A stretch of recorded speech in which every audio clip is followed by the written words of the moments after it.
नमस्ते, मैं हूं आपके साथ दिव्यांश शर्मा।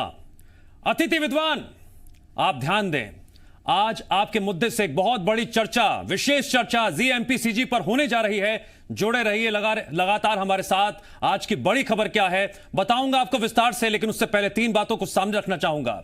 जब अतिथि विद्वान प्रदर्शन कर रहे थे, उस वक्त कांग्रेस की सरकार थी, शिवराज सिंह चौहान उनके बीच पहुंचे थे और वादा किया था, मैं आपके साथ हूं, नियमितीकरण होगा। मैं दूसरा जिक्र करना चाहूंगा, जब राज्यसभा सांसद ज्योतिरादित्य सिंधिया के साथ मिलने पहुंचे थे ये अतिथि विद्वान का प्रतिनिधिमंडल, उस वक्त ये भरोसा दिया गया था जल्दी खुशखबरी आने वाली है।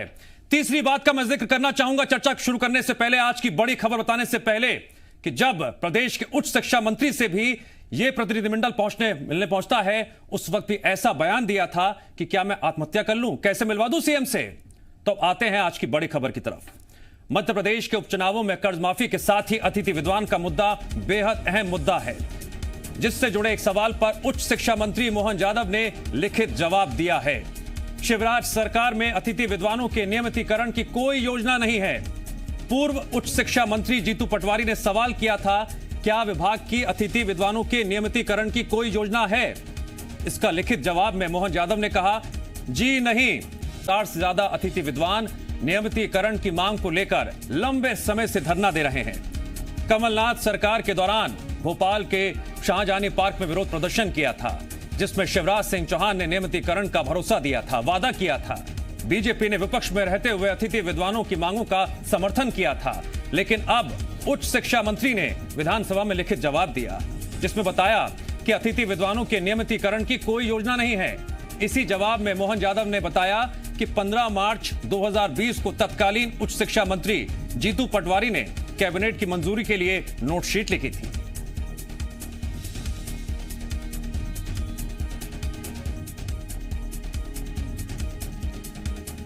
अतिथि विद्वान, ध्यान दें, आपके नियमितीकरण से जुड़े मुद्दे पर आज बेहद महत्वपूर्ण एक जरूरी चर्चा हम करने जा रहे हैं। हमारे साथ खास मेहमान भी जुड़ेंगे, जिनसे हम सवाल जवाब भी करेंगे और इस चर्चा को आगे बढ़ाएंगे। मुद्दा आप समझ चुके हैं, किसने क्या कहा, और अब ये पूरा जो मुद्दा है किस दिशा में जाता हुआ दिखाई दे रहा है। जिस तरह से विधानसभा में अतिथि विद्वानों के मुद्दे को लेकर जीतू पटवारी का सवाल था और मोहन यादव का जो जवाब सामने आया। एक बार फिर से आप ग्राफिक्स के जरिए इनको पढ़िए, समझिए कि जीतू पटवारी ने जो सवाल किया था उसका मोहन यादव ने क्या जवाब दिया, कि क्या विभाग के अतिथि विद्वानों के नियमितीकरण की कोई योजना है, यदि हां तो जानकारी दें। उच्च शिक्षा मंत्री का जवाब, जी नहीं। तो अतिथि विद्वान, अगर आप ये उम्मीद लगा रहे हैं नियमितीकरण को लेकर, तो आपकी इन उम्मीदों पर क्या तुषारापात हुआ है? क्या आपकी इन उम्मीदों को झटका लगा है? जिस तरह से जब कांग्रेस की सरकार थी, विरोध प्रदर्शन हो रहा था, आंदोलन हो रहा था, उस वक्त शिवराज सिंह चौहान खुद अतिथि विद्वानों के बीच पहुंचे थे, भरोसा दिलाया था, विश्वास दिलाया था। क्या विश्वास वो टूट गया है? क्या उस भरोसे की दीवार को ढा दिया गया है? इस जवाब ने यह बड़ा सवाल है, अब आगे सरकार की क्या रणनीति होगी? क्या वो सिर्फ नीति और नियम की बात करेगा या फिर नैतिकता की बात भी करेगा, जिस नैतिकता के आधार पर कांग्रेस सरकार के दौरान शिवराज सिंह चौहान ने अतिथि विद्वानों को भरोसा दिलाया था कि वो उनके साथ खड़े हैं और वादा भी किया था। अतिथि विद्वान पूछ रहे हैं, क्या हुआ आपका वादा? वो कांग्रेस से भी सवाल पूछ रहे हैं, वो बीजेपी से भी सवाल पूछ रहे हैं, और इसी सवाल जवाब के सिलसिले में आज हम भी बीजेपी से भी कांग्रेस से भी सवाल करेंगे कि आखिरकार क्या मंशा रही अतिथि विद्वानों के नियमितीकरण को लेकर। सिर्फ और सिर्फ आश्वासन की घुट्टी, सिर्फ जुबानी तौर पर यह समझाना कि सब कुछ ठीक है? क्यों आखिरकार अतिथि विद्वान के प्रतिनिधिमंडल के मुलाकात के दौरान राज्यसभा सांसद जब उज्जैन के दौरे पर थे, ये कहते हैं कि जल्दी खुशखबरी आने वाली है? आखिरकार ऐसा क्यों हुआ कि अतिथि विद्वानों पर उच्च शिक्षा मंत्री भड़क जाते हैं और कहते हैं कि मैं आत्महत्या कर लूं क्या, मैं सीएम से कैसे मिलवाऊं? तो ये कई अहम सवाल हैं जिनको आज हम केंद्र बिंदु बनाकर इस चर्चा को शुरू करेंगे। हमारे साथ खास मेहमान भी जुड़ेंगे। आप लगातार इन सवाल और उस पर मिले जवाब को पढ़ते रहिए, समझते रहिए, क्योंकि अतिथि विद्वानों के नियमितीकरण से जुड़ा यह बेहद महत्वपूर्ण मुद्दा है, जिस पर आज जीएमपीसीजी एक विशेष चर्चा करने जा रहा है। एक बेहद महत्वपूर्ण डिबेट होने जा रही है जीएमपीसीजी पर। अतिथि विद्वानों के आंदोलन ने जब जोर पकड़ा था, उस वक्त तमाम तरह के वादे किए गए थे। और जो नोटशीट की बात निकलकर सामने आ रही है उस तारीख को भी देख लीजिए, वो 15 मार्च की तारीख थी। उस वक्त क्या हुआ था पूरा प्रदेश भली भांति जानता है। जब कमलनाथ सरकार जाने वाली थी, क्या उस वक्त आभास था और उसी आभास के तहत सिर्फ और सिर्फ लॉलीपॉप थमा दी गई थी? यह सवाल भी आज सामने रखा जाएगा और कांग्रेस से पूछा जाएगा। दो तस्वीरें आपकी टीवी स्क्रीन पर। पहली तस्वीर देखिए और समझिए, 16 दिसंबर 2019 की है, जब अतिथि विद्वानों से मिलने पहुंचे थे शिवराज सिंह चौहान। उस वक्त कांग्रेस की सरकार थी। बहुत आत्मविश्वास के साथ यह भरोसा दिया गया था कि हम आपके साथ खड़े हैं। वादा किया गया था कि हमारी सरकार आए नियमितीकरण होगा। और दूसरी तस्वीर में अपने आप में बेहद महत्वपूर्ण जो केंद्र बिंदु निकलकर सामने आया है अतिथि विद्वानों के नियमितीकरण को लेकर, वो भी हम आपको लगातार बता रहे हैं। जिस तरह से उच्च शिक्षा मंत्री मोहन यादव ने लिखित जवाब दिया, शिवराज सरकार में अतिथि विद्वानों के नियमितीकरण की कोई योजना नहीं है।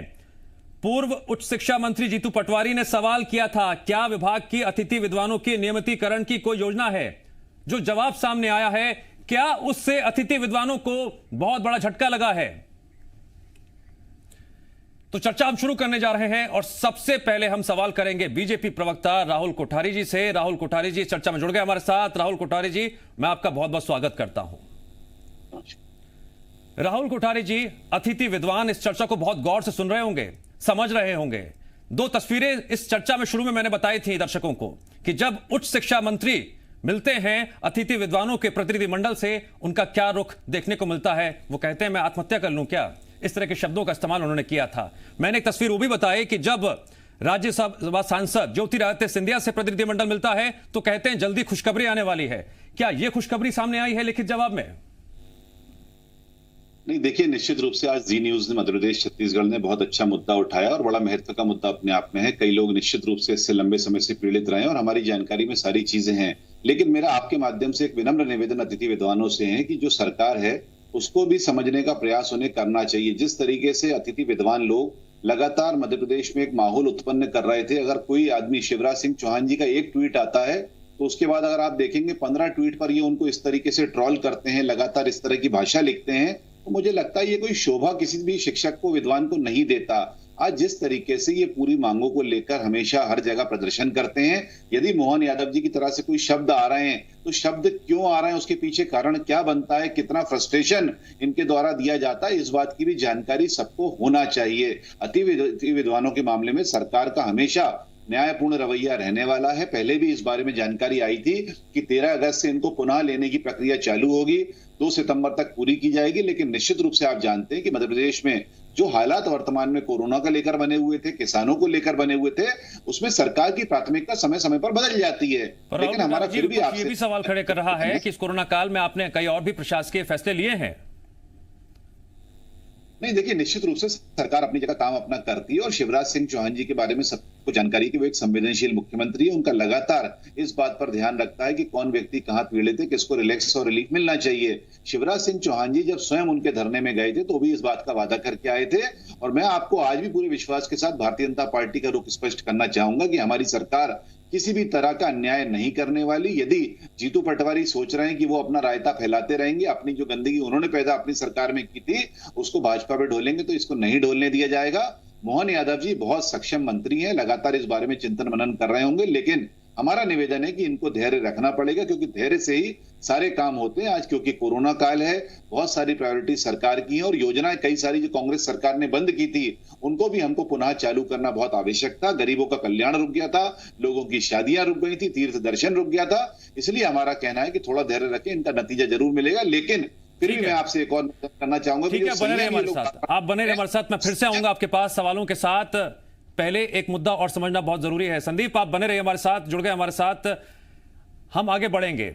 लेकिन सबसे पहले आपको अब वो बयान सुनाते हैं जो मोहन यादव ने उस वक्त दिया था जब अतिथि विद्वानों का प्रतिनिधिमंडल उनसे मिलने पहुंचा था। और सुनिएगा जरा ध्यान से उन्होंने क्या कुछ कहा था।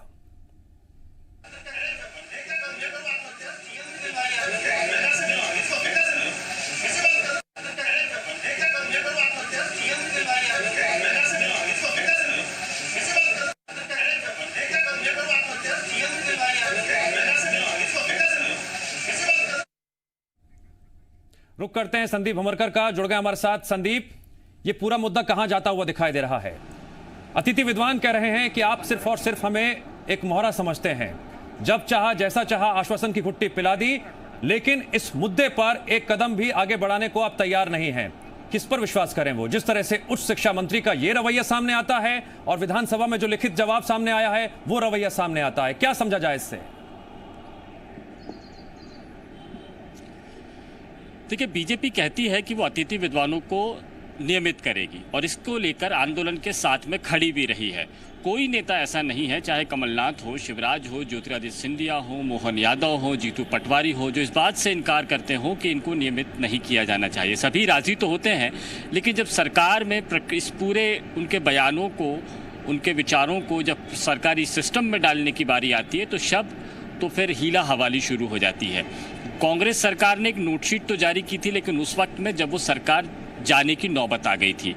दूसरी तरफ बीजेपी सरकार पिछले 6 महीने में तमाम तरह के फैसले लेती है, जिसमें केवल कोरोना और रोजगार को लेकर ही नहीं बल्कि इसके अलावा भी कई फैसले लिए जाते हैं, लेकिन अतिथि विद्वानों के के मामले में जो फैसला है उसको लेने में अभी भी आनाकानी कर रही है। 6 महीने बाद में जब कोरोना काल खत्म होने को आ रहा है, संक्रमण कम हो रहा है, संक्रमण को लेकर जनजीवन सामान्य हो रहा है, ऐसे दौर में सरकार का भी कामकाज सामान्य होने लगा है, लेकिन अभी भी अतिथि विद्वानों के मामले में जब सवाल विधानसभा में आया तो जो जवाब आया है उससे निराशा ही हाथ में लगती है।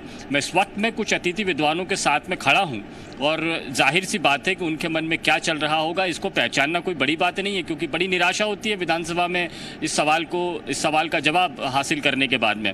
हम इनसे ही जान लेते हैं कि अब उनका रुख क्या होने वाला है, किस तरह की बातें करने वाले हैं। देखिए, बीजेपी तो खड़ी थी आपके साथ आंदोलन में, लेकिन अभी तक वो प्रक्रिया सरकारी सिस्टम में नहीं आई। आप क्या कहते हैं इस तरह की? देखिए, सरकारी सिस्टम और नौकरशाही और राजनीतियों के जो विभिन्न हमारे नेता हैं उनके वादे, इन सब के बीच में मध्य प्रदेश का अतिथि विद्वान पिस रहा है। जब कांग्रेस सत्ता में नहीं थी तो उन्होंने अपने वचन पत्र में कहा कि संकल्प पत्र में कहा कि हम आपका नियमितीकरण करेंगे, और वो धीमे धीमे टालते गए। अंत में जब आंदोलन चला, दबाव पड़ा और सरकार जब जाने की स्थिति में आई तो उन्होंने हमारी मांगों को वो शामिल किया। लेकिन इसी बीच हमारे 2500 अतिथि विद्वान साथी बाहर निकल गए। वर्तमान उस समय के भूतपूर्व मुख्यमंत्री और वर्तमान में आज जो मुख्यमंत्री हैं माननीय शिवराज सिंह चौहान जी हमारे पंडाल में आए और उन्होंने हमारी हर एक मांगों से समर्थन किया। उन्होंने कहा जो अतिथि विद्वान बाहर है उनको अंदर किया जाएगा, उनका नियमितीकरण किया जाएगा। और यही नहीं, उन्होंने विधानसभा में उस समय ये कहा, लिखित रूप में ये कहा, हमारी मांगों के संबंध में उन्होंने गतिरोध उत्पन्न किया। और आज बड़ा आश्चर्य हो रहा है कि वही सरकार बीजेपी, वही सरकार, हमारे माननीय मुख्यमंत्री जी विधानसभा में इस तरह का जवाब दिया जाता है। क्या आपको ऐसा कुछ कहा गया था कि हम तुरंत करेंगे या समय लगेगा? क्योंकि बीजेपी इनकार तो नहीं कर रही है कि वो नहीं करेंगे, लेकिन 6 महीने में अभी तक सिस्टम में नहीं आया, तो क्या उम्मीद है आपको या फिर आपसे कोई वायदा किया गया था कि तुरंत किया जाएगा? क्योंकि जवाब जो आ रहे हैं। संदीप, जो आश्वासन मिला था जब कांग्रेस की सरकार थी, शिवराज सिंह चौहान मिलने गए थे अतिथि विद्वानों से, अब आपको हम शिवराज सिंह चौहान का वो बयान सुनाते हैं जिसे सुनकर अतिथि विद्वानों को यह भरोसा जगा था जब कभी भी बीजेपी सरकार बनेगी तो उनका उद्धार हो जाएगा। लेकिन अब सरकार में बैठे शिवराज ने उनकी उम्मीदों को तार तार कर दिया। जायज मांगों को पूरी करो, और इसी भाव से आज आपको पूरा समर्थन देने आए। विधायक दल की बैठक में बात होगी और प्रशासन सुनने में फिर कह रहा हूं, हाथ मत लगा देना, उंगली मत उठा लेना, नहीं तो हमसे बुरा कोई नहीं होगा। टाइगर अभी जिंदा है। और इस चर्चा में हमारे साथ एक और मेहमान जुड़ गए हैं। हमारे साथ कांग्रेस विधायक कुणाल चौधरी जी फोन लाइन पर जुड़ गए हैं। कुणाल चौधरी जी, सबसे पहले मैं आपका स्वागत करता हूं जी MPCG पर। और हम आज कह रहे हैं अतिथि विद्वान आप ध्यान दें, और मेरा सवाल अब आपसे यह है कि जब आपकी सरकार थी उस वक्त शिवराज सिंह चौहान अतिथि विद्वानों के पास पहुंचते हैं, भरोसा दिलाते हैं। आपकी सरकार के दौरान क्या हुआ था यह भी अतिथि विद्वान भली भांति बता रहे हैं, समझा रहे हैं। और अब जिस तरह से नियमितीकरण की कोई योजना नहीं है सरकार की, उच्च शिक्षा मंत्री ने लिखित जवाब में कहा है, अतिथि विद्वान जी क्यों ना कहें, इधर कुआं उधर खाई, हमें सिर्फ और सिर्फ एक सियासी मोहरा समझा गया। देखिए, पहली बात मैं आपको बताऊंगा कि जिस प्रकार से मध्य प्रदेश के अंदर 2 टाइगर हो रहे हैं, मतलब जो टाइगर अपने आप को कहते हैं, उन्होंने अपने आप जनता को ठगने का काम किया, इन आम जनता को ठगने का काम किया, और कहीं ना कहीं जिस प्रकार की स्थिति और परिस्थिति करी, कहीं ना कहीं उससे अतिथि विद्वान ठगा हुआ महसूस हुआ। कांग्रेस पार्टी की जब सरकार थी, कांग्रेस पार्टी की सरकार ने पूरी तरीके से इनके प्रति काम किया था। पहले हमारा उद्देश्य था कि उन लोगों को जो पीएससी सिलेक्ट हुए उनको करा, फिर इन लोगों के नियमितीकरण की भी प्रोसेस चल रही थी। और उसका मैं आप लोगों को ये बताना चाहूंगा, जो मंत्री परिषद की बैठक का 15 मार्च का ये है, और फॉलन आउट जो अतिथि विद्वान है उन लोगों के लिए तो हमारी चॉइस फिलिंग हो चुकी थी, और कहीं ना कहीं उनका पूरी तरीके से उन लोगों को हम वहां पे रखने वाले थे और सारी लोगों को रख रहे थे। ये चीज 6 महीने पहले होनी थी, आज अतिथि विद्वान 6 महीने से तनख्वाह के विहीन है। दूसरी चीज, इन 2 टाइगरों को, एक को सत्ता हथियानी थी, एक को जमीन हथियानी थी, और बड़ी बड़ी बातें करके, सड़क पे उतारने की बातें करके जो इन्होंने यहाँ पे जनता को उतारने का काम किया। आप उस बात को समझे कि जो जवाब डॉक्टर मोहन यादव जी ने दिया कि कोई भी अतिथि विद्वानों को नियमित करने का इनकी सरकार का कोई वो नहीं है। और ये मैं आपको दिखा रहा हूं कांग्रेस पार्टी की सरकार में मंत्री परिषद का निर्णय, जिसमें सभी मंत्रियों ने, कैबिनेट ने इसको स्वीकार किया था कि सभी को जो अतिथि अर्हता रखते हैं उनको कर दिया जाएगा, जो अर्हता नहीं रखते उन्हें 4 महीने का समय दिया जाएगा, और 4 महीने बाद उनको ठीक है, आप जो बता रहे हैं उस पर अतिथि विद्वानों का क्या कुछ कहना है? क्या उन्होंने आप पर जो भरोसा जताया था उस भरोसे पर आप खरे उतरे थे? क्योंकि तारीख बहुत महत्वपूर्ण है, 15 मार्च 2020। Sandeep, over to you. जरा बात कीजिए अतिथि विद्वानों से। यहां पर कांग्रेस भी बड़े बड़े दावे कर रही है कि हम तो अतिथि विद्वानों के साथ खड़े थे, प्रोसेस शुरू हो गया था। अब आप क्या कहते हैं? स्टूडियो से सवाल आया है कि कांग्रेस ने प्रक्रिया शुरू की थी, यहाँ पर बीजेपी कह रही है कि प्रक्रिया शुरू की जाएगी। इन दोनों मसलों को आप किस तरह से देखते हैं? किस तरह की उम्मीद आपने पाली है? ये तो बहुत ही हास्यास्पद है। क्या प्रक्रिया शुरू करी? 900 साथी हमारे बाहर हैं। कांग्रेस ने जो किया वो जाते हुए किया, और एक 15 मार्च की जो नोटशीट की बात हो रही है वो उन्होंने जरूर अवश्य बनाई, जैसा कि वायरल हुई है। लेकिन जो हमारी मूलभूत आवश्यकता इस समय बनी हुई है, जो माननीय शिवराज सिंह चौहान जी ने शाहजहानी पार्क में आकर कहा था कि सभी अतिथि विद्वान व्यवस्था में अंदर होंगे, हमारा ये सहयोग समर्थन है। और अगर तिलक करना है तो कांग्रेस पार्टी तिलक कर ले, उसका श्रेय ले ले, लेकिन हम कांग्रेस के साथ हैं। अतिथि विद्वानों की समस्या का हल होना चाहिए। तो हम ये कह रहे हैं कि हमारी समस्या को हल करने का कोई प्रयास ही नहीं किया गया।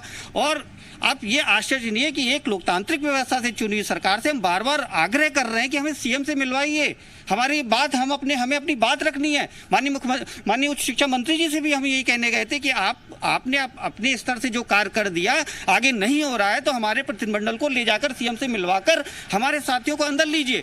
और कितनी आत्महत्याएं हम लोग सहेंगे? हम क्या करेंगे? आपने जो वक्तव्य दिया, आपने जो कुछ कहा, उसी के सहारे हम जी रहे हैं। और पुनः हम अपने मुख्यमंत्री से आशा कर रहे हैं कि आप 1-2 दिन में घोषणा करके सभी फॉलन आउट अतिथि विद्वानों को अंदर कीजिए, और आगे की जो प्रक्रिया है वो आप जो है वो उसको प्रारंभ कीजिए। आप क्या कहते हैं?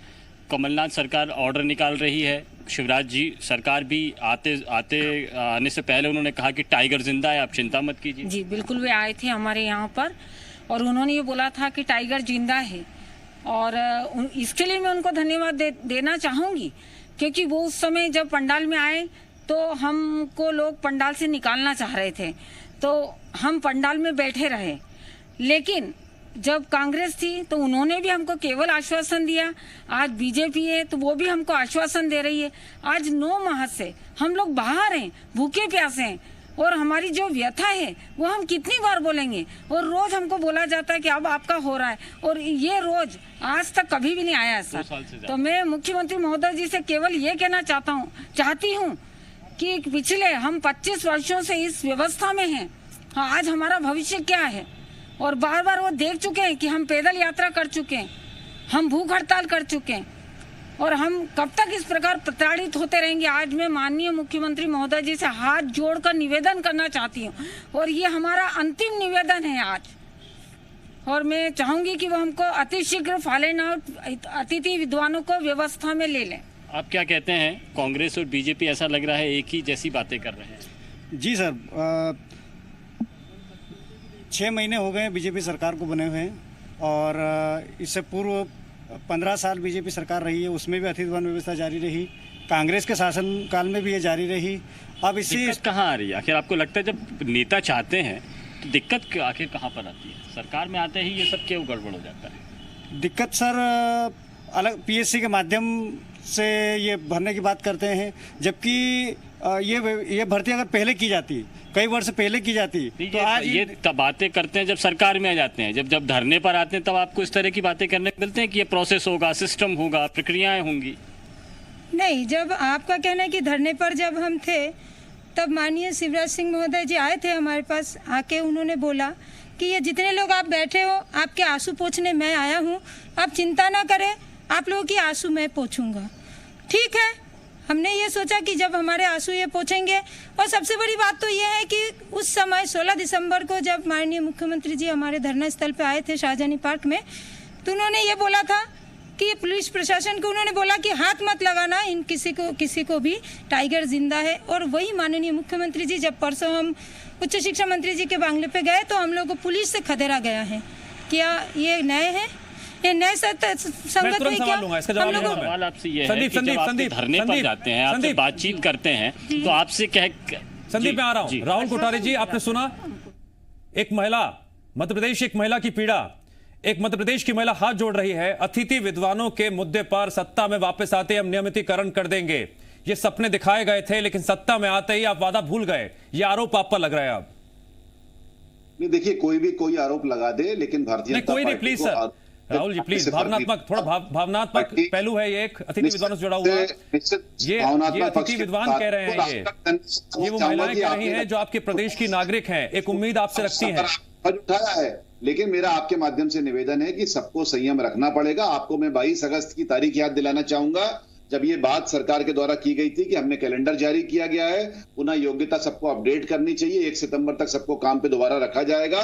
और पिछले दिनों मोहन यादव जी ने जो प्रेस कॉन्फ्रेंस की थी उसमें स्पष्ट किया है कि 700 लोगों की सूची जारी करी जा रही है। हमें लगता है जो विडंबना आपस में आ रही है ये अपने आप में एक तकनीकी पक्ष है, इसके बारे में बहुत ज्यादा बोलने के लिए मैं अधिकृत नहीं हूं, लेकिन सरकार की जहां तक बात है, हमारी भारतीय जनता पार्टी की जहां तक बात है, आप क्यों नहीं कहते हैं खुलेआम तौर पर कि ये एक तकनीकी पहलू है और इसके आगे हम मजबूर हैं? अभी जो अतिथि विद्वानों को इस बात को क्या मैं गलत कह रहा हूं? ये तकनीकी पहलू है जिसके आगे आप मजबूर हैं। कहना चाहूंगा कि कांग्रेस पार्टी आग में घी डालने का कोशिश नहीं करे, अपने गिरेबान में जाके ये किसानों को भड़का नहीं पाए, इसलिए हताश है, परेशान है, लेकिन इनको ये सहन नहीं, इनको ये व्यवस्था नहीं करवाने दी जाएगी। कांग्रेस तो चली गई है, अब आपकी सरकार है, अब उम्मीद और विश्वास आपसे है इन अतिथि विद्वानों को।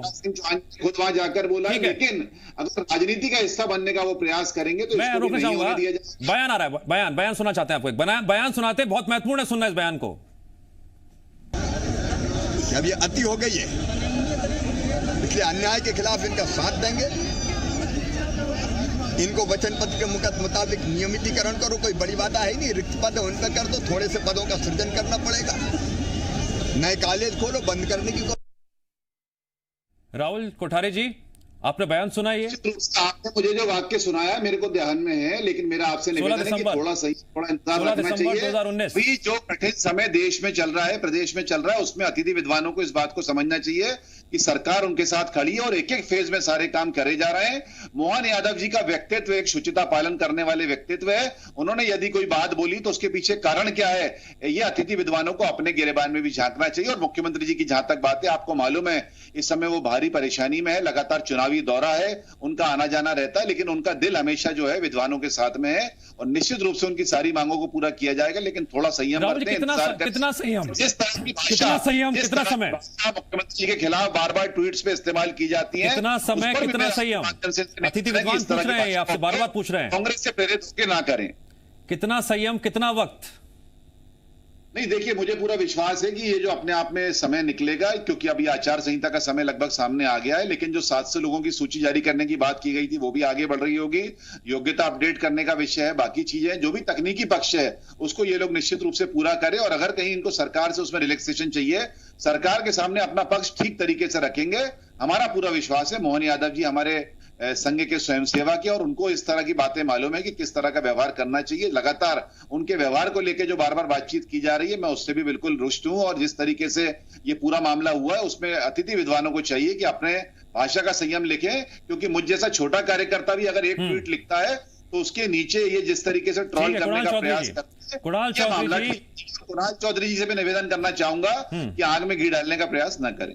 ठीक है, यहां पर राहुल जी कह रहे हैं कि आग में घी डालने का काम ना करें। देखिए, अतिथि विद्वान कह रहे हैं कि हम कहा जाएं। ये विधानसभा के सवाल में जवाब दे चुके हैं कि कहीं ना कहीं उच्च शिक्षा विभाग की जिस मार्च के अंदर वो च्वाइस फिलिंग हो गई थी, सिर्फ उनको अलॉटमेंट लेटर जारी होना था, इतनी देर में हमारी सरकार चली गई, तो उस अलॉटमेंट लेटर के लिए वापस वही प्रक्रिया 6 महीने बाद कराई और उसे आप देने की बात कर रहे हो और अभी तक भी दिए नहीं है। और ये 6 महीने जिस प्रकार से भूखे प्यासे अतिथि विद्वान पूरे वो है, जिनके खाने के लाले पड़े हुए हैं, और जब बीजेपी के यहाँ पे वो मंत्री क्या जाते हैं तो मंत्री के 15 महीने में नहीं दिखे, आज दिख रहे हैं। मान करते। पहली बात रुकिए राहुल जी, कोई आग में घी नहीं है। विधानसभा के जवाब जो मोहन यादव जी ने दिया है और जी न्यूज की जो न्यूज थी उस पर मैंने देखा कि स्पष्ट रूप से किस प्रकार से महिला का अपमान किया गया, और यही आपके संस्कार है भारतीय जनता पार्टी के संस्कारवान नेता आप बता रहे। और दूसरी चीज, किसानों के ऊपर भी सदन के अंदर जवाब दिया कि 27 लाख किसानों का कर्जा माफ हुआ। अतिथि विद्वानों पे भी स्पष्ट दिया है कि भैया प्रक्रिया चल रही थी, और साथ में हमने दोनों डॉक्यूमेंट्स जो डॉक्यूमेंट्री प्रक्रिया में, और हमने 3000 पीएससी वालों को भी। ठीक है, कांग्रेस विधायक कुणाल चौधरी जी, आप डॉक्यूमेंट्स दिखा रहे हैं।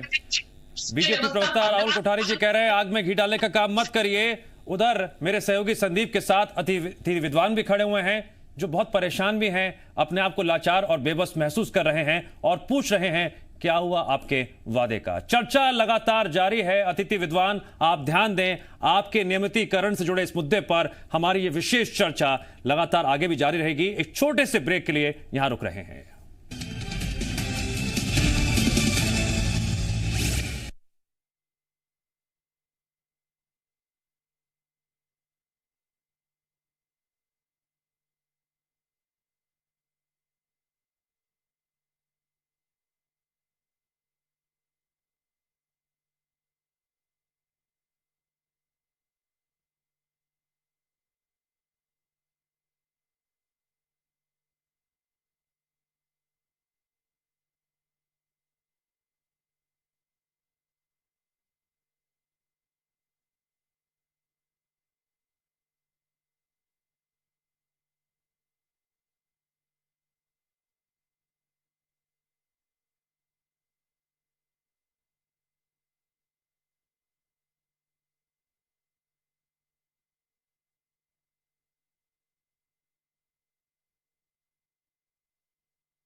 अतिथि विद्वानों के नियमितीकरण से जुड़ी नोटशीट को लेकर विवाद बढ़ता जा रहा है। एक तरफ कांग्रेस विधायक कुणाल चौधरी डॉक्यूमेंट साथ लेकर आए हैं, तो दूसरी तरफ जो सियासी आरोप प्रत्यारोप का दौर है वो फिलहाल थमता हुआ नजर नहीं आ रहा है।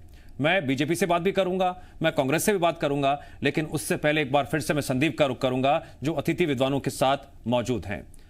संदीप, आपके साथ महिलाएं भी मौजूद हैं और ये मध्य प्रदेश के वो नागरिक हैं जो अपने आप को पूरी तरह से इस वक्त असहाय महसूस कर रहे हैं, क्योंकि जब ये आंदोलन कर रहे थे उस वक्त शिवराज सिंह चौहान इनके बीच पहुंचे थे, नारे लग रहे थे, एक उम्मीद जगी थी, एक आस जगी थी। अब जिस अंदाज में बीजेपी समझा रही है, जिस अंदाज में कांग्रेस सवाल उठा रही है, क्या ये भरोसा तार-तार हो चुका है? क्या ये भरोसा पूरी तरह से टूट चुका है या फिर कोई छोटी सी उम्मीद अभी बाकी है? अगर मैं तकनीकी पहलू के आधार पर, राजनीतिक पहलू के आधार पर, हर पहलू से समझने की कोशिश करूं, अतिथि विद्वान समझने की कोशिश करें, क्या समझ में आ रहा है, क्या दिखाई दे रहा है? देखिए दिव्यांश, सबसे पहले तो मैं बता दूं कि ये कितने अहम हैं।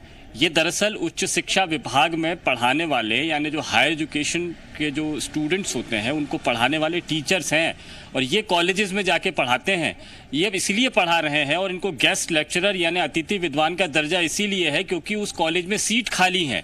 सीट खाली होने की वजह से इनको, यानी जो योग्य है, जो PhD की डिग्री लेने वाले ये सारे लोग अपने इस उम्मीद में काम कर रहे हैं कि जो खाली पद पर ये अतिथि विद्वान रहकर पढ़ा रहे हैं, एक दिन इनको नियमित नियुक्ति मिलेगी। ये डॉक्टर्स लोग हैं और 25 साल 30 साल हो चुका है इनको उसी खाली जगह पर पढ़ाते हुए, लेकिन नेताओं के द्वारा हमेशा ये कहा जाता है कि उनको नियमित किया जाएगा, जो लोग पहले से पढ़ा रहे हैं उन्हीं को रखा जाएगा। लेकिन जैसे ही राजनीतिक दल सत्ता में आ जाते हैं, सरकारी सिस्टम को पर अपना ठीकरा फोड़ने लग जाते हैं। ठीक वैसे ही जैसे स्कूली शिक्षा विभाग में भर्ती परीक्षा पास कर चुके शिक्षकों के साथ में हुआ, परीक्षा पास कर ली है, अब इंतजार कर रहे हैं नियुक्ति का। वजह केवल यह है कि सरकारी सिस्टम दोषी है। पटवारियों के साथ में भी ऐसा है। 10 लाख पटवारियों ने एग्जाम दिया, तकरीबन 5,000 जो पटवारी है वो जो चयनित हो गए, वो वेटिंग लिस्ट जारी हुई, लेकिन जब भर्ती की बारी आई तो उनको भी इंतजार करना पड़ा। ठीकरा कहाँ फोड़ा गया? सरकारी सिस्टम पे। आज इन सभी लोगों के साथ में भी वही सरकारी सिस्टम आड़े आ रहा है। न जाने क्या होता है कि राजनीतिक दल मंचों में, सभाओं में, चुनाव में कहते तो हैं कि काम करेंगे, लेकिन सिस्टम में आने के बाद में सरकारी सिस्टम पर ठीकरा फोड़ने लग जाते हैं। इनसे खुद ही पूछ लेते हैं, ये जो आपने दोनों ही राजनीतिक दलों का रवैया देख लिया है, अब आप क्या कहेंगे इस रवैये के बारे में? सर, हम तो यही कहना चाहेंगे कि सिर्फ हम जो बचे हुए सर जो फॉलन आउट साथी है, पहले तो उनको सर हम लोगों को व्यवस्था में लिया जाए, चूँकि हम लोगों को 10 महीने फॉलन आउट हो चुके हैं। हम लोगों की रोजी रोटी गए सर, एक एक दाने के लिए सर हम लोग मोहताज हैं, एक एक लेके पैसे के लिए हम लोग। बहुत अजीब लगता है दिव्यांश, आप देखेंगे कि PhD होल्डर्स, डॉक्टर्स जिनके नाम के आगे लगा हुआ है, वो ये कह रहे हैं कि हम रोजी रोटी को तरस रहे हैं। सर, हमारे पास 6 डिग्री है ऑलरेडी, PhD क्वालिफाइड हूँ, और सर इस व्यवस्था में 10 साल से विगत वर्षों से हम लोग कार्यरत हैं सर। कुछ हमारे साथी ये सीनियर से खड़े हैं, ये 15 साल 20 साल से हैं सर। आज स्थिति सर ये है कि हम लोगों का 4 महीने के समथिंग शाहजहानी पार्क में सर आंदोलन चलाया था हम लोगों ने। तब यही जो वर्तमान में हमारे मुख्यमंत्री महोदय जी हैं, हमारे पंडाल में आए थे 16 दिसंबर को, और कहा था कि बहन तू रो मत। एक छोटी सी बच्ची थी हमारी मैडम की, उसकी गोद में लेके, और वो हमारे पास पे आज भी है, आप लोगों के पास भी होगा। तब उन्होंने कहा था कि बहन तू रो मत, यदि हम सत्ता में आते हैं तो तेरे आंसू हम पहुँचेंगे। आज सर 6 महीने हो चुके हैं भाजपा की सरकार को बने हुए, माननीय मुख्यमंत्री जी को आसन ग्रहण किए हुए।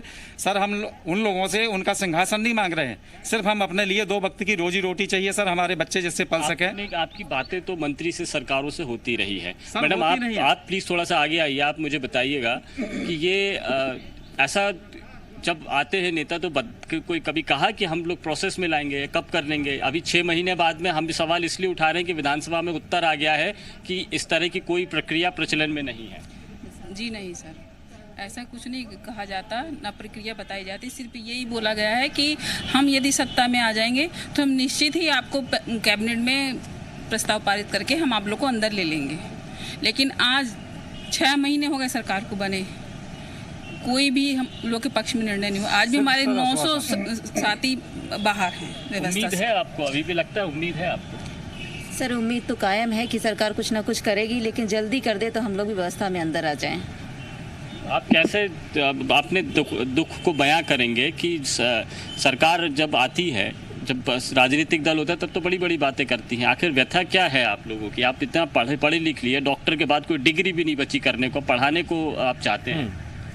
ये सत्ता में आते, जब सत्ता में नहीं रहते तो हमको आश्वासन देते कि अगर हम सत्ता में आए तो हम आप लोगों का भला जरूर करेंगे, आप लोगों को व्यवस्था में लेकर आएंगे। लेकिन जैसे ही आते हैं सब भूल जाते हैं, फिर उन्हें सत्ता के सिवा कुछ नज़र नहीं आता कि हमने किसी से वादा किया था, हमको उनको वापस व्यवस्था में भी लेकर आना। आज हम लोग इतने व्यथित हैं, दुखी हैं कि आंखों से आंसू और मुँह से शब्द नहीं बोल पाते हम लोग, लेकिन फिर भी खड़े हैं कि संघर्ष कर रहे हैं कि शायद कुछ हो जाए। परिवार कैसे गुजर अब चल रहा है? परिवार भी, बच्चों की फीसेस का भी रहता है, फिर हम टालते जाते हैं कि शायद अगले महीना में हम पहुंच जाएंगे, फिर हम बच्चे की फीस भरेंगे, लेकिन परेशानियां बहुत हो रही हैं सर हम लोगों के लिए। सर, हम बच्चों का भविष्य दांव पर लगा हुआ है। भविष्य दांव पर लगा हुआ है, रोजी रोटी का संकट है। इन शब्दों को अगर महसूस करेंगे तमाम नेता जो सिर्फ सियासी बात करते हैं तो शायद समझ पाएंगे। मैं अनमैरिड हूँ, मैं मंदिर में से खाना लाती हूँ, मम्मी पापा को खिलाती हूँ। ये स्थिति मेरे साथ में है। यदि आपको यकीन नहीं हो तो आप मेरे साथ चलिए देवास में, सबसे पूछिए कि मेरी क्या हाल है, मेरी क्या स्थिति है। ये देखिए, ये है तकलीफ। मंदिर से खाना लाके खाना पड़ रहा है। ये वो है डिग्री होल्डर्स जिनके बारे में कहा जाता है, आमतौर पर ये धारणा होती है खूब पढ़ लिख लीजिए और नवाब बन जाइए। ये हालात हैं। कुणाल चौधरी जी, आऊंगा आपके पास। पहले राहुल कोठारी जी, सवाल मेरा आपसे है। एक महिला रो रही है, आंखों में आंसू है, मंदिर जाती है खाने के लिए। जब ये आंदोलन कर रहे थे शाहजहानी पार्क में, उस वक्त नरोत्तम मिश्रा, गोपाल भार्गव, शिवराज सिंह चौहान गए थे और भी कई विधायक गए थे, वादा किया था। फिलहाल ये सभी के सभी अतिथि विद्वान यहां पर खुली सड़क पर आंसू बहा रहे हैं। कोई इनके आंसू पोंछने वाला नजर नहीं आ रहा है। क्यों? आखिरकार जो होगा आगे होगा, लेकिन कोई आंसू पोंछने वाला फिलहाल नहीं है, अकेले खड़े हुए एकदम। देखिए, निश्चित रूप से पूरी बात जो है पार्टी की जानकारी में, सरकार की जानकारी में है, और आपने जो एक विश्वास जताया है इस बात को लेकर सरकार के ऊपर कि हम लोग कोई ना कोई रास्ता निकालेंगे, उस पर हम लोग खरे उतरने वाले रास्ता हैं। निकलेगा, ठीक है। मेरा सवाल बहुत संवेदनशील है, समझिएगा सर, समझिएगा प्लीज, मैं रिक्वेस्ट कर रहा हूं आपसे, समझिएगा इस बात को कि जिस वक्त ये आंदोलन कर रहे थे, जिस वक्त नारेबाजी हो रही थी और जिस वक्त आप विपक्ष में थे, उस वक्त बड़े बड़े दिग्गज शिवराज सिंह चौहान, गोपाल भार्गव, नरोत्तम मिश्रा, मैं नाम ले रहा हूं बाकायदा, और भी कई विधायक शाहजहानी पार्क गए थे। लेकिन अभी मौजूदा परिस्थितियों में ये अतिथि विद्वान सड़क पर खड़े होकर आंसू बहा रहे हैं, रो रहे हैं, बिलख रहे हैं। हम लोग वहां पर गए थे और आज भी इनके साथ खड़े हैं। ये बिल्कुल इस बात को महसूस ना करें, सब हमारी बहनें हैं, हमारे भाई हैं, और हम इस बात को महसूस नहीं होने देंगे कि हम लोग उनको किसी भी संघर्ष में अकेला छोड़ेंगे। निश्चित रूप से उनका जो विषय है वो गंभीर विषय है, लेकिन सरकार हमारी सरकार है इस बात पर विचार नहीं कर रही है, ऐसा बिल्कुल नहीं है। मोहन यादव जी ने 4 दिन पहले इस बात को लेकर वक्तव्य जारी किया है कि 1700 में से 832 को 10 सितंबर तक की चॉइस फिलिंग का ऑप्शन दे दिया गया था। सरकार की जो प्राथमिकताएं होती हैं उसके हिसाब से सरकार चलती है, और निश्चित रूप से ये मामला प्राथमिकता से अलग नहीं है। सरकार की प्राथमिकताएं, विपक्ष की प्राथमिकताएं, ये प्राथमिकताएं अलग अलग तरीके से क्यों बदल जाती हैं? यही अतिथि विद्वान सबसे पूछ रहे हैं, उन तमाम नेताओं से जो कभी पक्ष में होते हैं फिर विपक्ष में होते हैं, और पूरा का पूरा बयान स्थितियों के हिसाब से बदल जाता है। कुणाल चौधरी जी, मेरा सवाल आपसे है, सरकार इस समय करने जा रही है, मैं आता हूं सर, आता हूं, चर्चा होगी। कुणाल चौधरी जी, मेरा सवाल अब आपसे है, आप सर बार बार डॉक्यूमेंट दिखा रहे हैं, आपकी सरकार रही 15 महीने, जो डॉक्यूमेंट आप दिखा रहे हैं उस पर तारीख कौन सी है? आप खुद बताइए, मैं नहीं बोल रहा हूं, आप दिखाइए, बताइए तारीख कौन सी है? आपको 15 मार्च की तारीख है। 15 मार्च की तारीख है। सरकार कितने महीने रही? 15 महीने। आंदोलन कितने दिन चला? शिक्षा के ढर्रे सर, दूध का दूध पानी का पानी होगा। मैं जितना आक्रामक होकर बीजेपी सवाल कर रहा हूं, मैं आपसे भी करूंगा ये सवाल। आक्रामक होकर करिए, बिल्कुल तैयार हूं, कोई बात नहीं। हम तो मेरा सवाल यही आपसे कि 15 मार्च की आप बार बार डॉक्यूमेंट दिखा रहे हैं, 15 महीने आपकी सरकार रही, आंदोलन कितने महीने हुआ? अच्छा, राहुल कोठारी बोल रहे हैं कि आप लोग अपनी भाषा सुधार ले, अपने ट्वीट सुधार ले, और यहाँ पे चैनल पे भी जो अतिथि विद्वानों को धमकाने की बात कर रहे हैं, तो डराने से काम नहीं चलेगा। कभी मंत्री डराते हैं, कभी इनके प्रवक्ता डराते हैं। क्या अपने हक और अधिकार की बात करने के लिए वहां पे जाके बड़े बड़े भाषण देते थे? क्या आपके पास मेरे सवाल का जवाब है, या फिर ये सियासी भाषा का इस्तेमाल लगातार होता रहेगा? आप गलत, हम सही, बस। मेरा सवाल आपसे ये है, सुनिएगा सर, प्लीज सुनिएगा, मैं गुजारिश कर रहा हूं, मैं बहुत मार्मिक होकर बहुत गंभीरता के साथ आपसे सवाल पूछ रहा हूं कि कांग्रेस की 15 महीने सरकार रही, आप डॉक्यूमेंट दिखा रहे हैं 15 मार्च का, कितने महीने आंदोलन चला था और उस दौरान आप कितने गंभीर थे इस मुद्दे को लेकर? देखिए, पूरी तरीके से गंभीर थे। तभी हमने जो पीएससी से सिलेक्टेड थे उन्हें अंदर करा, जो फॉलन आउट हुए उन लोगों के लिए पद को सृजन करा, उन पद को सृजन करने के साथ उन लोगों के वो चॉइस फिलिंग कराई। चॉइस फिलिंग के बाद 9-10 मार्च के बाद वो होना था। इतने में लास्ट एंड में 9-10 मार्च के बाद जो बदला, वो परिदृश्य बदला, जो माफिया जो सड़क पे उतरने की बात करते थे, जिनको जमीन पे कब्जा करना था, जमीन हथियानी थी, और माफिया के जो साथ थे, उन लोगों ने मिलकर जिस प्रकार सत्ता हटाई, और कहीं ना कहीं कहा कि मैं अतिथि विद्वान, अतिथि शिक्षकों की एक ही वर्ग थी, अतिथि शिक्षकों की भी बात थी, कहीं ना कहीं उनके साथ जो चयनित शिक्षक थे उनकी भी बात थी, तो उनकी भी एग्जाम कराई, उनके भी रिजल्ट जारी करे, उनके भी पद सृजन करे, उनकी भी सारी चीजें कराने का काम करा। हर वर्ग के लिए काम चल रहा था, और कहीं ना कहीं ये आपको मैं पूरे लाइनें बता सकता हूं कि क्या लिखा हुआ है, क्या चीजें आपके पास भी है। और ये सत्ता के अंदर जो बाहर मुंह अलग चलाती है भारतीय जनता पार्टी, और सदन के अंदर जो जवाब देती है, उसमें चाहे किसानों की बात हो, ठीक है, उसमें स्वीकार। ठीक है राहुल कोठारी जी, अतिथि विद्वान संघ तो यह भी कह रहा है कि इस नोटशीट को आपने सिर्फ कागज बता दिया, कितनी सच्चाई है इसमें? नहीं, देखिए, कागज किसको बताया किसको नहीं बताया, मैं तकनीकी पक्ष में नहीं जाना चाहूंगा, लेकिन मेरा आपके माध्यम से निवेदन है, अतिथि विद्वान कृपया करके संयम रखें, और जो परिस्थिति मध्य प्रदेश में अभी है उसको ठीक होते ही बात बताइए कि जिनको रोटी के लाले पड़ रहे हो, जिनको खाने के लिए मंदिर जाना पड़ रहा हो, जिनके पास अपनी जिंदगी में कमाई हुई डिग्रियां हो, जो बच्चों को पढ़ाते हैं, उनकी जिंदगी में एक अच्छी दिशा में आगे बढ़ाने के लिए उनको अच्छी अच्छी बातें बताते हैं, लेकिन वो खुद सियासत का शिकार होते हैं, उन्हें कैसा लगता होगा? वो क्या समझें? आप जिस संयम की बात कर रहे हैं, उस संयम को आधार बनाकर अगर मैं बात करता हूं, आपने खुद सुना, कब से वो इंतजार कर रहे हैं, कितना साल हो गए, कितना वक्त हो गया? नहीं, देखिए, पूरा मामला बहुत गंभीरता से सरकार ने लिया और इसलिए इनके ऊपर लगातार चर्चा हो रही है। मोहन यादव जी का वक्तव्य आ गया है, 1700 में से 832 का मैटर सॉर्ट आउट हो गया है, लेकिन कांग्रेस पार्टी जिस तरीके से इनको भड़काकर अपनी पीठ थपथपाने का प्रयास कर रही है, 15 महीने जो सरकार सो रही थी वो 15 मार्च को जागती है, क्योंकि उसे मालूम है कि अब चला चली की बेला है। राहुल कोठारी जी, क्या आप ये कह रहे हैं कि जो महिला रोते हुए अपना दुखड़ा बता रही थी, कांग्रेस ने उन्हें बहलाया फुसलाया है, इसलिए वो ऐसा बोल रही है? नहीं, निश्चित रूप से मैं कहूंगा कि राजनीति में किसी को नहीं पढ़ना चाहिए। ये राजनीति का विषय नहीं है, ये बहुत सामाजिक विषय है और इस पूरे मामले में गंभीरता से मेरा सवाल आपसे ये है कि जो महिला जीएमपीसीजी पर बयान दे रही थी, अपना दुख बता रही थी, उनकी आंखों में आंसू आ रहे थे, वो रोने लगी थी, क्या कांग्रेस ने उन्हें भड़काया है इसलिए वो ऐसा कह रही हैं? क्या वो घड़ियाली आंसू हैं? देखिए, मैं घड़ियाली आंसू जैसे शब्द उपयोग नहीं कर सकता। हमारी संवेदनशीलता महिलाओं के साथ है, पुरुषों के साथ है और सभी के साथ है जो निश्चित रूप से पीड़ित और संघर्ष कर रहे हैं। सर, क्योंकि आपका ये आरोप है कि अतिथि विद्वानों को कांग्रेस भड़का रही है, मैंने इसलिए पूछा आपसे। नहीं, देखिए, कांग्रेस तो भड़काने का काम सभी को करती है, चाहे किसानों की बात करें, चाहे दलितों की बात करें, और जब चुनाव की बेला आती है तो कांग्रेस इस तरह से जागृत हो जाती है।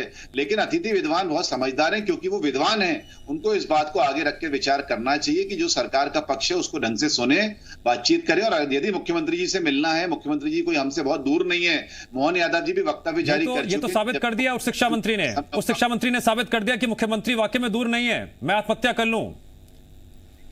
नहीं, देखिए, उन्होंने तौर परिप्रेक्ष्य में बोला होगा। निश्चित रूप से मोहन यादव जी इस तरह के शब्द कभी उपयोग नहीं कर सकते। मोहन यादव जी का अपना एक व्यक्तित्व है और वो जानते हैं। जनता ने सुन लिया, मध्य प्रदेश की पूरे आम लोगों ने सुन लिया, लेकिन आपको सुनाई नहीं दिया, समझ नहीं आया। विद्वान भी जिस तरीके से गली गली भटकने का प्रयास करते हैं, उनको चाहिए कि सिंगल विंडो पर मोहन यादव जी से चर्चा करते रहे, निश्चित रूप से उनका हल निकलेगा। मैं पार्टी के नाते पूरा विश्वास दिलाता हूं कि हमारी पार्टी भी उनके साथ है। वचन पत्र, घोषणा पत्र अपनी जगह है, भारतीय जनता पार्टी की दृष्टि पत्र जो है, हमारी दृष्टि जो है, वो इस बात को लेके घोता के कि भारतीय जनता पार्टी किसी भी हाल में किसी को परेशान नहीं छोड़ेगी। हम पूरी तरीके से उनका साथ देंगे, लेकिन थोड़ा सा संयम उन्हें रखना चाहिए।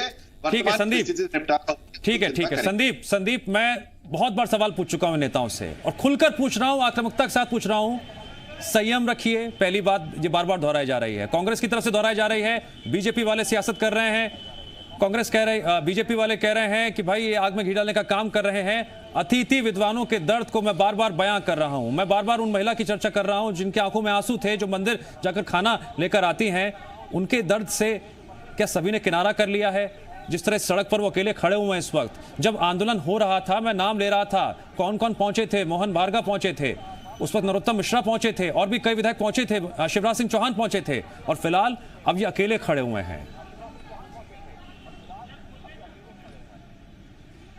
इस सवाल का जवाब हम इन्हीं से पूछ लेते हैं कि फिर से कहा जा रहा है, बीजेपी कह रही है थोड़ा संयम रखें, आप अतिथि विद्वान हैं, हम करना चाहते हैं, कांग्रेस भी इसी तरह की बात कर रही, तो आप क्या कहेंगे? ये ठीक है? सर, मैं डॉक्टर विपुल रजक, अतिथि विद्वान Hindi, government PG college Damoh, जिला दमोह, और मैं रहने वाला सागर का हूँ। सर, मैं जो है 17 वर्ष से मैं महाविद्यालय सेवा दे रहा हूँ और ऐसा नहीं है, मैं योग्य हूँ, एमए फर्स्ट क्लास है, पीएचडी है 2004, और 2004 से ही मैं जो है अध्यापन कार्य कर रहा हूँ। लेकिन अभी 10 महीने से फॉलन आउट हूँ। तो भाजपा सरकार जैसे कि कह रही है कि संयम रखें, तो आप ये बताइए कि हम संयम कैसे रखें? अगर 10 माह के लिए आपका रोजगार छीन लिया जाए तो आप क्या करेंगे? ऐसी स्थितियों में मुझे लगता है कि मरने के अलावा परिवार है, सबके परिवार हैं, परिवार का भरण पोषण कैसे होगा? ठीक है, हम संयम रखे हैं, सरकार हमारी कुछ आर्थिक मदद करती जाए, जैसे कि 18 का पत्र था। क्या ऐसा नहीं है? अन्यत्र सरकारों में भी ऐसा हुआ है, 18 का पत्र था कि जो जहाँ से फॉलन आउट हो, वो जब तक उसका किसी अन्य महाविद्यालय में उसको सेवा में नहीं भेज दिया जाता है, तब तक के लिए वो उसी महाविद्यालय में रहेगा। तो क्या भाजपा सरकार, हमारे माननीय मुख्यमंत्री श्री शिवराज सिंह चौहान जी ने जैसा कि आंदोलन में आए थे और बोला था कि आप लोग बिल्कुल चिंता न मत करें, अगर ये पीएससी से अपॉइंटमेंट कर दिए गए हैं, बाहर के लोगों को उसमें मौका मिल गया है और आ गए हैं, लेकिन ये कोई घबराने की जरूरत नहीं है, हमें कुछ पदों का सृजन करना पड़ेगा, हम तुरंत कर देंगे। कांग्रेस सरकार, अभी समय है, आप श्रेय ले लो, इनका तिलक कर दो, बहनों मैं आपके आंसू पहुंचूंगा, इस प्रकार की अन्य बातें जो की थी। तो मैं ये जानना चाहता हूं कि क्या सरकार ऐसे वादे करके जनता से झूठे करके और जनता दर दर ठोकरें खा रही है? हम लोग भी मरने को, परिवार चलाने को, परिवार का भरण पोषण करने को मोहताज हैं। संयम कैसे रखें? मैं इस बात का जवाब चाहता हूँ कि हम संयम कैसे रखें। संयम रखने की बात हो रही है, आप क्या कहेंगे? नहीं सर, संयम रखने की भी एक सीमा होती है किसी चीज़ की। 10 महीने से हम बेरोजगार हैं, हम कहाँ जाएं? मेरे पापा नहीं हैं, मैं 10 साल हो गए मुझे इस व्यवस्था में काम करते हुए। हम कब तक संयम रखें? कोई डेट निश्चित है सरकार की? हमें ये बोलती है कि हम आपके लिए काम कर रहे हैं, आप काम कर रहे हैं, हम काम कर रहे हैं। कब तक हम देखते रहें? हम कब तक इंतजार करें? कोई एक निश्चित आप बता दीजिए कि आपकी इतनी तारीख तक आपका काम हो जाएगा, तो हम उतनी तारीख तक संयम रखेंगे। सरकार की तरफ से हमें बहुत डेटें दी गई है और बहुत आश्वासन दिए गए, लेकिन उसकी भी सीमा अब टूटने लग गई है। जिन साथियों की सीमा बिल्कुल टूट गई थी, आज वो इस दुनिया में नहीं रहे। हमारे 5 साथी इस दुनिया को छोड़कर चले गए हैं। तो ऐसे करके धीरे धीरे करके हम सब भी चले जाएंगे, क्योंकि हमारे पास कोई रास्ता ही नहीं बचा है। हम कहाँ जाएंगे? जिस व्यवस्था में हमने 10 साल अपने बिता दिए, तन मन धन से हमने सेवा करी है, बच्चों का भविष्य बनाया है। आज हमारे पढ़े लिखे बच्चे आज ऊंची ऊंची पोस्ट पे चले गए और हमारा कोई है ही नहीं। सरकार हमारा साथ ही नहीं दे रही है। ये भी कहा जा रहा है कि कांग्रेस आपको भड़का रही है आपकी भावनाओं के साथ। ये तो सर राजनीतिक रोटियों सेंकने के लिए तो कोई भी दल सेंकता रहे सर। इसी तरीके से जब हम आंदोलनरत थे तो हम लोगों से कहा जा रहा था कि आपको बीजेपी भड़का रही है। तो सर इस चीज़ से ये तो बिल्कुल औचित्यहीन मैं समझता हूँ कि हम सर किसी राजनीतिक दल से कोई संबंध नहीं रखते हैं सर। मेरा एक उद्देश्य है सर, मेरी जो मुख्य ज़रूरत है वो है सर हमारी रोजी रोटी वापस होना। सर मेरा बड़ा बेटा है, बोलता नहीं है, आज 11 साल की उम्र का है सर। लखनऊ पीजीआई से पर मंथ का उसका 5,000 रुपए का इलाज चल रहा है सर। मेरे फादर की एज 90 ईयर है, वो भी इस समय सीरियस कंडीशन में है। मदर भी मेरी 85 के समथिंग है सर, वो भी 5 दिन से उन्होंने खाना नहीं खाया है। और सर मैं यहाँ पर डला हूँ सर, मेरी जेब में मैं उधार लेके 2,000 रुपये सर किराया लेके यहाँ पर आया हूँ सर अपनी बात रखने के लिए। और जब उच्च शिक्षा मंत्री जी महोदय से हम लोग ये बात पूछते हैं कि सर आप हमारी समय सीमा निर्धारित कर दीजिए कि सर हम आखिर में कब तक हम लोग व्यवस्था में आ जाएंगे, तो वो भड़क जाते हैं। जैसा कि सर परसों हम लोगों ने जो अपनी बात रखने की है। जी सर, क्या कहते हैं? आपको कहा जा रहा है थोड़ा संयम रखिए, कुछ हो जाएगा। हम सिर्फ ये निवेदन करना चाहते हैं कि आचार संहिता लगने से पहले हम लोग के बारे में निर्णय ले लिया जाए। आचार संहिता तो आज ही लगने वाली है, तो आज ही निर्णय लेना पड़ेगा सर। अगर निर्णय नहीं लिया तो आज ही निर्णय, क्या आगे फैसला हुआ? सवाल यहाँ पर अतिथि विद्वान उठा रहे हैं। एक पहली बात तो दिव्यांश है कि आज कैबिनेट मीटिंग होने वाली है। अतिथि विद्वान कह रहे हैं आज ही फैसला ले लीजिए, आचार संहिता किसी भी वक्त लग सकती है। अब आप मुझे बताइए, अगर फैसला लेने में, क्योंकि इतने साल हुए, क्या आप धीरज धरेंगे थोड़ा सा? सर बिल्कुल धीरज की तो सीमा हम लोगों के पास सर समय वक्त नहीं है, क्योंकि सर 10 महीने से हम लोग एक एक दाने के लिए मोहताज हैं। आप क्या कहेंगे? जी सर, बिल्कुल नहीं, हमारे में अब बिल्कुल दम नहीं बची है कि अब हम सीमा का इंतजार कर सकें। कैबिनेट मीटिंग चलने शुरू हो रही है और अभी इस वक्त में आप माननीय मुख्यमंत्री महोदय से और हमारे उच्च शिक्षा मंत्री महोदय से हाथ जोड़ करके निवेदन है कि वो आज की ही तारीख में, आज की कैबिनेट में हम जितने साथी बाहर हैं, बेरोजगार हैं, उनके लिए वो 18 वाला जो पत्र है उसको जीवित किया जाए कि हम जिस महाविद्यालय में थे, जब तक हमारा अन्य महाविद्यालय में चॉइस फिलिंग के माध्यम से नहीं हो जाता, हम उसी महाविद्यालय में सेवा देते रहेंगे। और सर हम लोग बहुत अल्प मानदेय पे काम कर रहे हैं कि हमें पैसा भी इतना मिलता है कि केवल उस पर सरकार के संज्ञान में। और हम भी ईश्वर से प्रार्थना करेंगे कि इस विषय में जो है चिंता होनी चाहिए, चर्चा होनी चाहिए। लेकिन मुझे लगता है ये मुद्दा जो है अभी फिलहाल में जिस तरीके से रुख ले चुका है, मोहन यादव जी पूरी तरीके से गंभीरता से इस मामले में चिंतन कर रहे हैं। उन्होंने बयान भी जारी करा है, वो स्वयं पूरा इस मामले की चिंता करते हुए आगे बढ़ाएंगे। और हमारा भी ये मानना है कि निश्चित रूप से इसका निराकरण विषय का होना चाहिए। ठीक है, मैं बार-बार दोहराऊंगा इस बात को कि जब आंदोलन चल रहा था उस वक्त गोपाल भार्गव, नरोत्तम मिश्रा, शिवराज सिंह चौहान मिलने गए थे, लेकिन फिलहाल ये अतिथि विद्वान आंसू बहा रहे हैं। आप जितने अतिथि विद्वानों की बात सुनेंगे, हर किसी की जिंदगी से एक दर्द निकलकर सामने आ रहा है, उनकी बेबसी सामने आ रही है। और अब कुणाल चौधरी जी, मेरा सवाल आपसे है, जिस भाषा का इस्तेमाल या जिस अंदाज में, जिस मिजाज के साथ बीजेपी नजर आ रही थी जब आपकी सरकार थी, क्या वही मिजाज, वही अंदाज, वही भाषा आपकी होगी इन उपचुनावों से पहले? देखिए, पहली बात, हम उनके गरीब के पेट के ऊपर जिस प्रकार का संकट है, रोजी रोटी के संकट है, उस पर राजनीति कांग्रेस पार्टी कभी नहीं करती। हमने काम किया और काम करके बताया। 15 साल वर्सेस 15 महीने की जो बात होती है, तो 15 महीने में जिस परिस्थितियों के अंदर सारी चीजें ठीक कर रही थी, धीरे धीरे परिस्थितियां ठीक हो रही थी। पर जो 2 टाइगर, कुणाल जी, यही तो बात मैं आपसे बार बार कह रहा हूं कि अतिथि विद्वान कह रहे हैं कि अगर हमारे गुनहगार बीजेपी हैं तो कांग्रेस भी उतनी बड़ी गुनहगार है, वो भी कम गुनहगार नहीं है। वो उनका दर्द है तो सही बात है, उनकी दर्द की बात से मैं बिल्कुल सहमत हूँ। और मैं उनको ये भी नहीं कहूंगा, क्योंकि किसी की रोजी रोटी जाती है तो अपनी बात कहता हूँ, दर्द को भी सहने का संयम राजनेता के अंदर होना चाहिए। पर जिस प्रकार से जी न्यूज के ऊपर मैंने देखा कि एक मंत्री को निकालने के लिए जी न्यूज के एंकर को अंदर घुसना पड़ता है, तब जाके तो मंत्री मिलता है। बात जब जो मुख्यमंत्री और बड़े बड़े नेता उनके मंचों पे जाके बात करते थे, उनके पास मिलने को समय नहीं, और वो मंत्री कहता है कि मैं आत्महत्या कर लूंगा। अरे मंत्री जी, आपको आत्महत्या करने की जरूरत नहीं है। जो एक खरीदे हुए जनादेश के ऊपर बिगर पैर की सरकार में आप मंत्री बने हो, इससे त्याग पत्र दे दीजिए। अगर आपके मुख्यमंत्री से इन लोगों की मुलाकात, इन लोगों की बात नहीं करा सकते, उसके लिए आत्महत्या करनी पड़ रही है, तो आप ठीक है सर।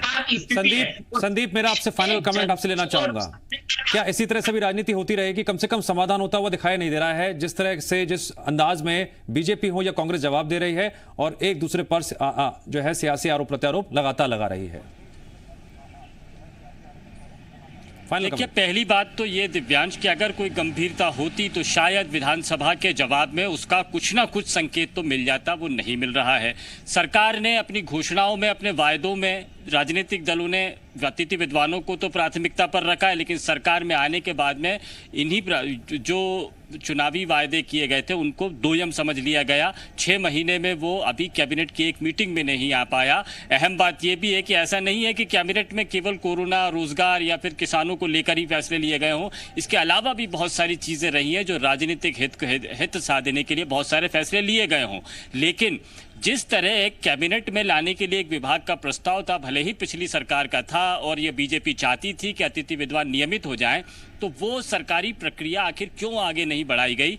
बीजेपी अगर कुछ करना चाहती थी तो इस प्रक्रिया को आगे बढ़ाकर उच्च शिक्षा विभाग के जरिए कैबिनेट में लाया जा सकता था, जैसे दीगर फैसले लिए जा रहे हैं। जैसे आज इस वक्त में जो मीटिंग हो रही है उसमें पटवारियों को लैपटॉप देने का फैसला लिया जा रहा है, अतिथि विद्वानों के मसले पर भी ठीक है संदीप, सवाल प्राथमिकता का है, सवाल नैतिकता का है, लेकिन दूसरी तरफ सरकार बार बार नियमों का हवाला दे रही है और भी कई मुद्दों को लेकर जिस तरह से शासकीय फैसले लिए गए हैं, इस मुद्दे को लेकर फिलहाल मौजूदा परिस्थितियों में सरकार कितनी गंभीर है, कम से कम अतिथि विद्वानों के इस दर्द को सुनकर जो जीएमपीसीजी पर पूरी जनता ने देखा, क्या सरकार देख रही है, समझ रही है? आप सभी मेहमानों का बहुत बहुत शुक्रिया इस चर्चा में जुड़ने के लिए।